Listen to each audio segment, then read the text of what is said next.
live and work here. But when you look at the studies that they have done addressing the issue of congestion, about a year, and my studies here in 2035, unless something's done to deal with the issue of congestion and mobility in the Raleigh-Durham area, those same folks living in Zebulon can no longer tout and claim that they're 45 minutes from Raleigh-Durham Airport, but instead an hour, 45 minutes. Folks, that's no different than saying I'm living in Maiden and Albemarle where I grew up, and I'm closer to Charlotte than Oklahoma. So these are issues we talk about from a mobility perspective, we talk about from a congestion issue, we talk about from an environmental issue, or environmental concerns, all of which are legitimate. But these are also economic issues and economic concerns, because when you start looking at numbers like this in terms of travel time, that competitive advantage that you as a community maybe have touted in the past no longer becomes that advantage. Now, just a couple of questions I want to leave you with, and then I'll turn it over to Barry, who's going to provide more of a transportation expert's perspective. And then I think we'll both be available for questions. How much future population growth will come? I don't have the answer to that. I can tell you that most projections say that in North Carolina as a whole, we can expect by the year 2030 the equivalent of 4 million people, or around 4 million more people in North Carolina, most of whom will be located in the Piedmont. To put that into perspective, that's the equivalent of the population of South Carolina today moving to the state of North Carolina, most of them in the Piedmont, many of them through the Charlotte region. Where are we going to put those folks? How many businesses will continue to choose to make home in the region? How prepared are we for it? How do we retain or improve current levels of mobility and continue to attract people to business? And how can business and elected leaders come together in the Lake County region to positively impact the region? So I hope I've at least set the stage for your conversation today to start talking about the solutions, how you can collaborate. Now at this point, Bill, you want to introduce Barry? I'll turn it over to Bill to introduce Barry. Let's give Jeff a big hand.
It is strange to be here and say that I'm not from NCDOT.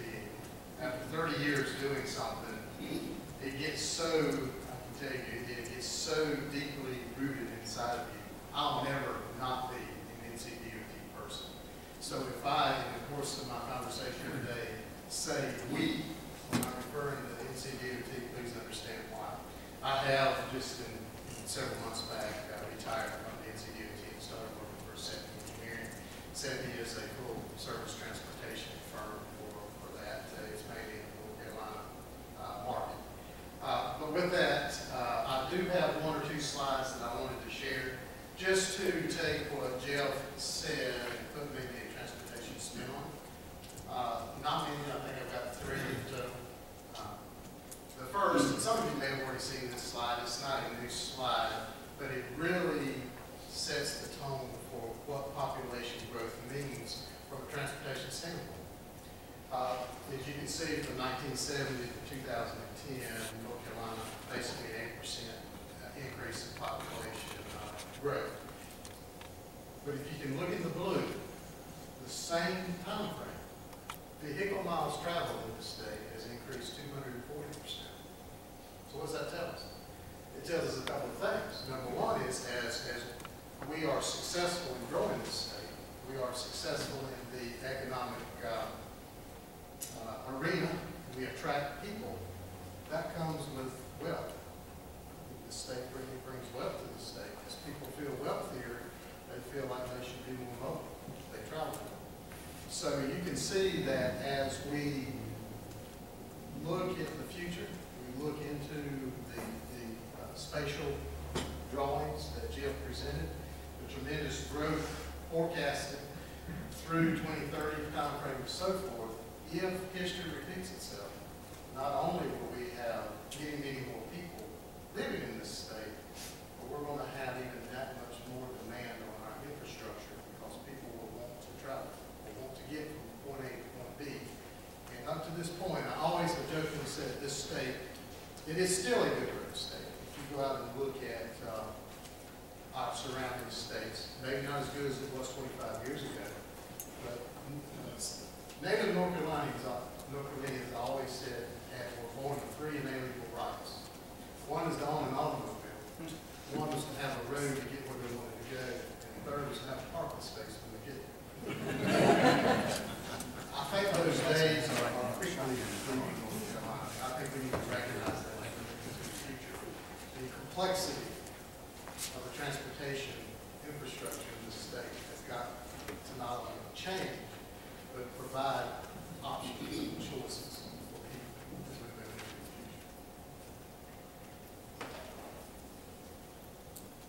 This is a quote that I just clipped out of the North Carolina DOT 2040 plan. If you have not seen that plan, I would certainly advise each of you to go to the website and download it and read it. This is the newest draft, August of 2012. It is the NCDOT's attempt to truly give an accurate picture of what to expect moving forward in transportation for this state. And I want to read this because, not that I want to throw cold water on your conversation this afternoon, and also not to turn this conversation into a funding conversation, because that's not really the purpose of today, be able to state to do that. But just to check and put a little bit of reality in what we're doing as we move into the future. This is an exact statement that comes out of that document from North Carolina DOT. It says, the 2040 plan estimates that over the next 30 years, North Carolina will require nearly $123 billion to bring our transportation system to a targeted level of service for all modes. Get back to that good road state.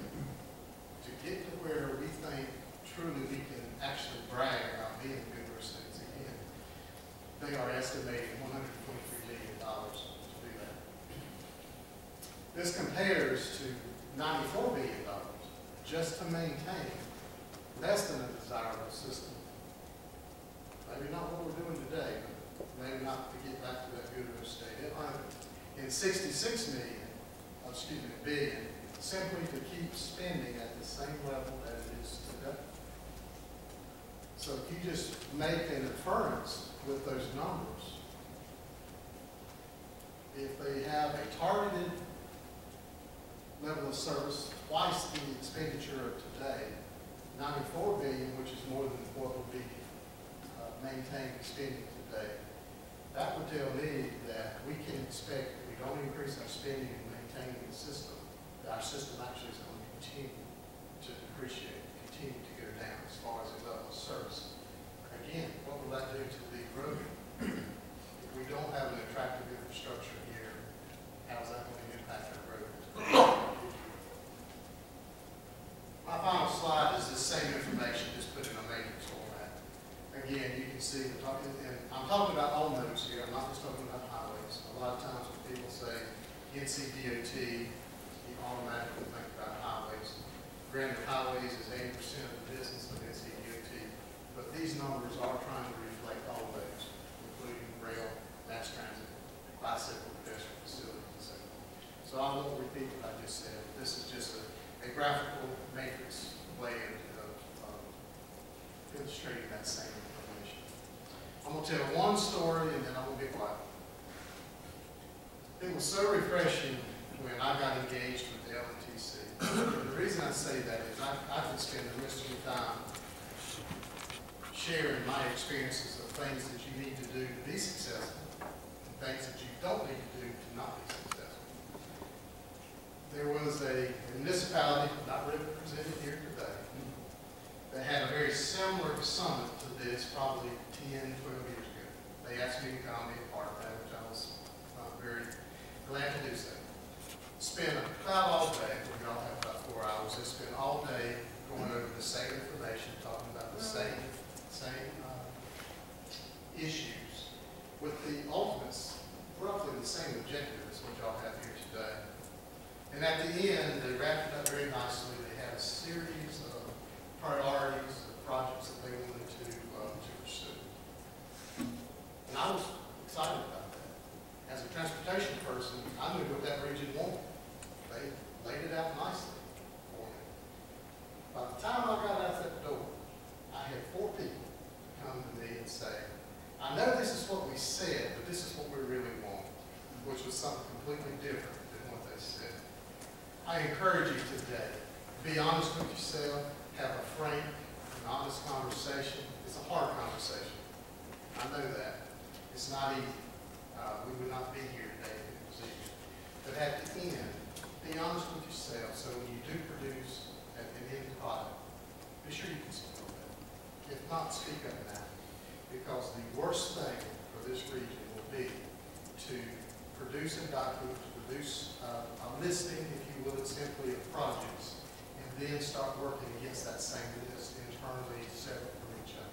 Because again, as a transportation official, what does that tell me? The only thing I got to do is sit down and wait.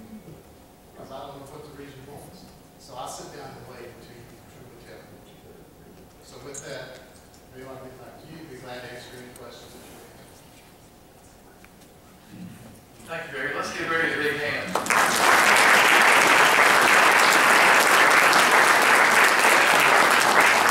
We'll come up here and let's see if anybody has any questions for these two fellows. We have questions out there either on Jeff's presentation or Barry's comments. Yes, sir, Stan. What's going to be the effect on road revenues to transition to non-gasoline using cars? Is there an alternate revenue replacement plan in place, or is that a big question? I wish I could say there was.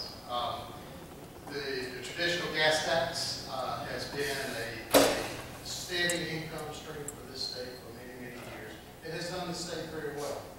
I think as a transportation industry, everybody recognizes that is a dying type of revenue stream that you cannot depend on solely for various reasons. One is people are obtaining alternative choices. A lot more people are using transit systems and driving. Cars are becoming much more efficient. We have electric cars out there that they're using gasoline. So they use a facility that is subsidized by the gasoline tax and is not paying any transportation tax to use that. So as we move into the future, I do think the NCDOT, North Carolina General Assembly, the industry as a whole nationwide recognizes that there has to be some other alternative means to collect a revenue stream that will support the infrastructure needs of this country. That's an easy thing to say. How we get there is extremely difficult because you start introducing, when you start talking about vehicle mile travel tax, which logically as an engineer makes a lot of sense to me. There's a lot of issues that goes around that. People's privacy goes, the way you do that, you have to have a GPS type of device on somebody's car. People don't like government to know where they go all the time. So there's a lot of issues. That's just one that comes to mind. There's a lot of issues around that. So as we move into the future, we are going to have to definitely identify other alternative ways to subsidize the gasoline tax in order to provide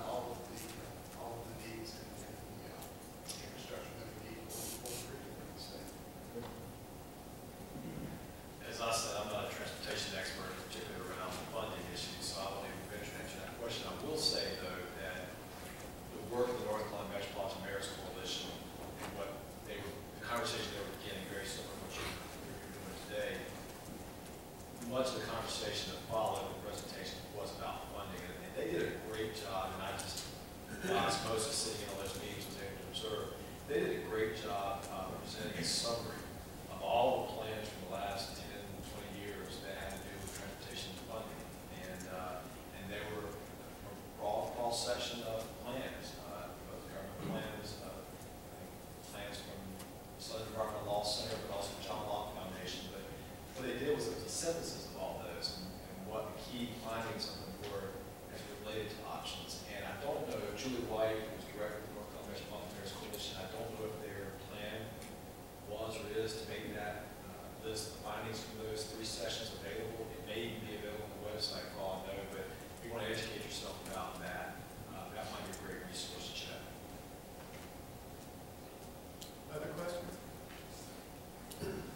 Yes, sir. I just wanted to clarify what you said. You said that we're going to need increased funding to keep up with increased growth, but isn't it sort of converse to what with increased growth, we will have increased funding as long as we can work out the new kinds of funding?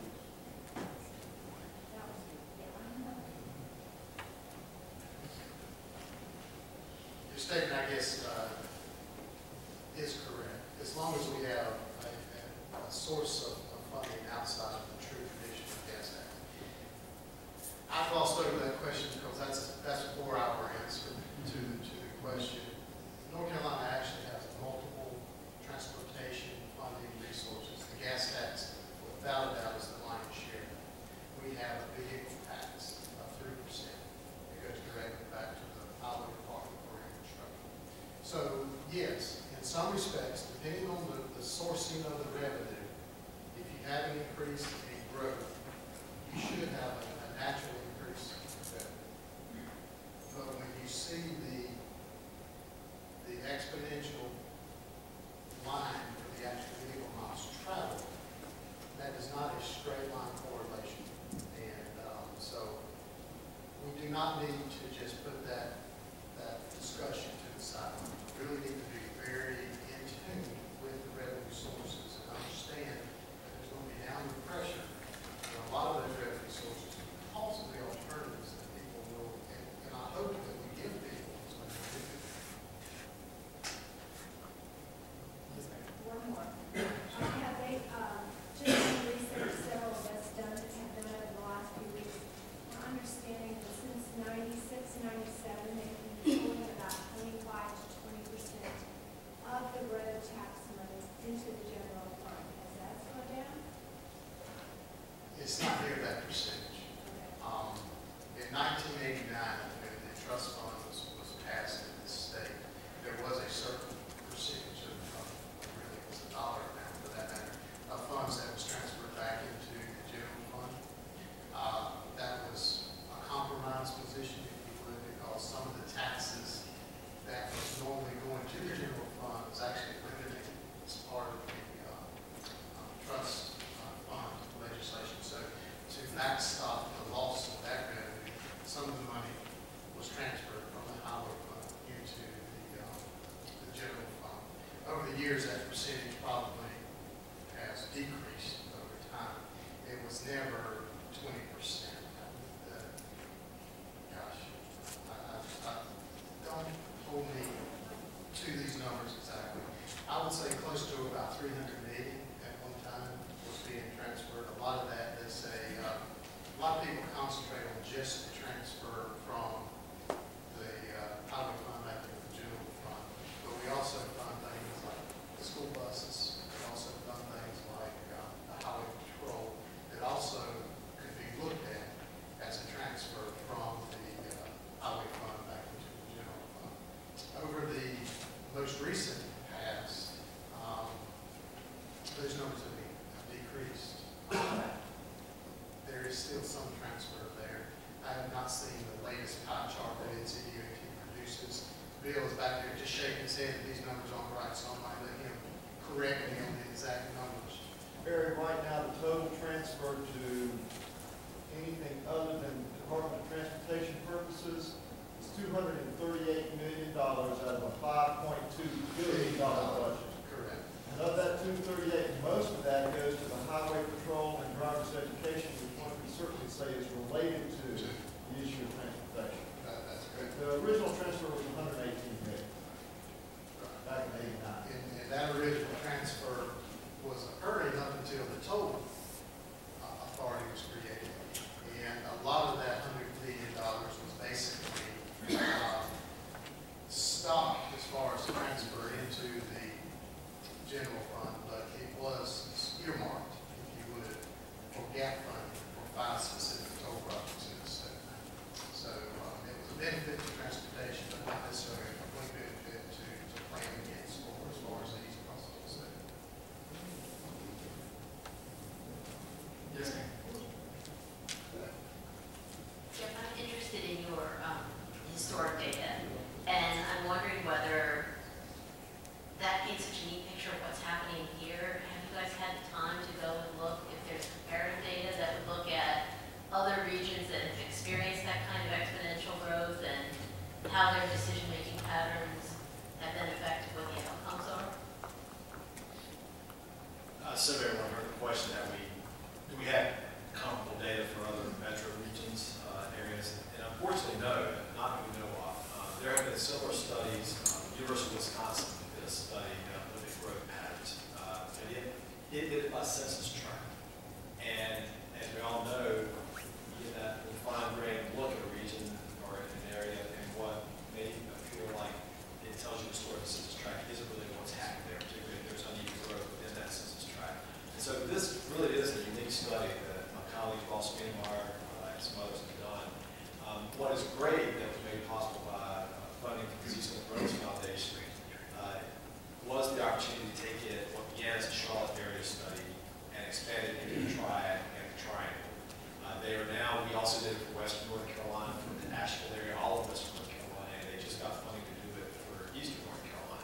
So in a couple of years, we're going to have this urban growth model for all of North Carolina. Now, what that will allow us to do is to compare some of these numbers against other metro regions within North Carolina. That's not the same as comparing ourselves to Atlanta or Dallas or other peer cities that the chamber looks at. But I think it will be helpful and interesting. It should also be helpful, though, at the policy level when we're talking to Raleigh.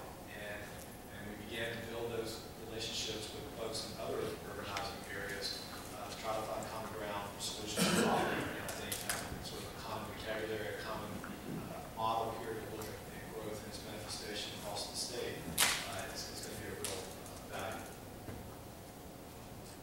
Bill? One last question. Anybody else have a question? Yes, sir. All right, if you look at that graph and you apply, if we had something else in there, which would be the price of gasoline over time. Okay, this thing goes, it's, you know, if you take, it starts to go flat as we approach $4 gasoline. Okay, and the growth period there from 80 to 90, this was an area of relatively cheap gasoline. This is under $2 gasoline. So the thing that is not in that graph is $4 gasoline. And for almost 9 years of my life, I lived in Saudi Arabia, South America, and in the biggest oil field in the world. Okay? Now, nobody talks about the impact of $4 gas. Because it would, and I may be going back to one of those places to try to find you people some more cheap gas. We ain't going to do it. We're going to leave it in the ground. When you pay $4 for it, I can show you, I've been there, okay? I can take you to places where we can pump 100,000 barrels a day. They're in Venezuela. I know you can find them on Google. But you see, that's what's wrong with that projection. You go to $4 gas, that thing goes flat. It goes flat real fast, and then it turns around and it comes down. Because people will stop driving. The amount of vehicular miles traveled will decrease. But that is with the gasoline-powered vehicle. Now, electric vehicles are a different challenge. That's what's not up there. That's my point. Did you have a question in there? Well, the question was, what would be the impact of $4 gas? Okay. First off, this isn't a projection. This goes to 2010, so these are actual numbers. But you're absolutely correct. You're absolutely correct. There is an elasticity on the price of gas. And as gas goes up, there is going to be downward demand on people driving. We haven't gotten to $4 a gallon gas. You will. And I said $3, quite frankly. I said when we got to $3, I was going to see an appreciable drop. And that number, I heard some people say 250. As a department, and I don't have these numbers in front of me, we have seen a slight decrease in revenue as a result of people not driving quite as much. But the elasticity of that price is not as drastic as I have, at least up to this point, seen. So you don't think And once we get to $4, $4.50 a gallon, we may drop off the cliff.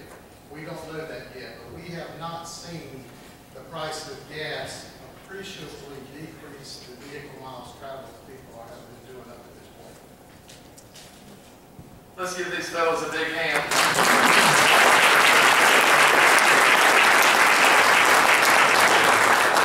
We're a little bit late getting a break here, but I do want to take 1 minute and ask Lynette Rinker to come up and summarize kind of her view on this. And I really do appreciate everybody staying with us. And again, I appreciate Jeff and Barry and their professionalism and their time in coming to present to us today. For those of you who do not know Lynette, there's a bio in your packet, but Lynette has just been appointed mayor of the town of Cornelius to replace the outgoing Jeff Clark, who came and spoke to us a little while ago. So, Lynette, we're going to have you. Thank you so much. As I began listening earlier this afternoon, I began to hear a lot of C words, words that began with C. So I'm going to summarize this afternoon's proceedings this way. Cooperation, collaboration, change, constant change, consistency, conflicts, consensus, community identity. Continue to maintain relevance, colossal need versus contracting revenues, creativity, clout, committee chairs in the legislature, conversations, circumspection, century, both the past and the future, citizens, congestion, city and countryside, Piedmont Crescent Coalition, connections, interstates to the world, the Catawba River, the Carolina backcountry, commerce as affected by access, constraints to commerce via access, canals, choo-choos, okay, I can take a few liberties, Cameron Morrison, Good Roads Governor, Charlotte Douglas Airport, the correlation between transportation and growth, choices, and what influences those choices to locate here or not locate here.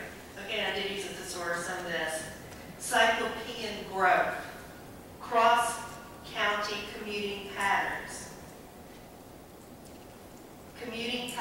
in general, corporate centers and campuses, concentrated growth in the Piedmont, cultivating complementary improvements, congestion, did I mention congestion?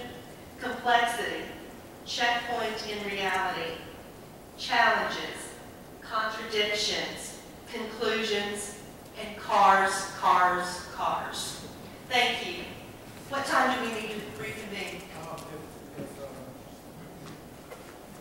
If you can be back here after the break in about 10 minutes, I would appreciate it. Now, if you are an elected official or an appointed board like planning board or transportation board or a staff member of a town, economic development, you are at these 8 tables when you come back. Everybody else that was, unless you pre-registered, is over there. Because there's an activity at these tables, and they were set up for the number of people that registered. So if you pre-registered and you were